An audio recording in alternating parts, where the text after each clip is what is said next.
Welcome to the Genius Factory. Enjoy the video. In this video, I will show you how to make delicious stir-fry ramen. First, gather all your ingredients.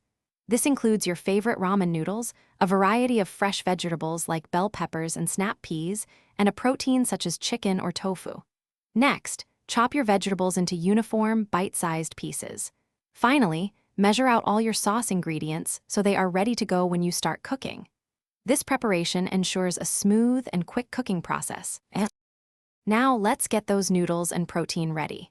Begin by cooking your ramen noodles according to the package instructions, but aim for them to be just tender, not mushy, as they will cook more later.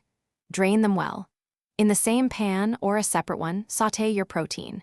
Whether it's thinly sliced chicken, shrimp, or tofu, cook it until it's completely done. Once cooked, remove the protein and set it aside. With your noodles and protein prepped, it's time for the vegetables and sauce. Add your chopped vegetables to the hot pan with a little oil. Stir-fry them quickly until they are crisp tender, retaining a nice bite. Then, pour in your delicious stir-fry sauce.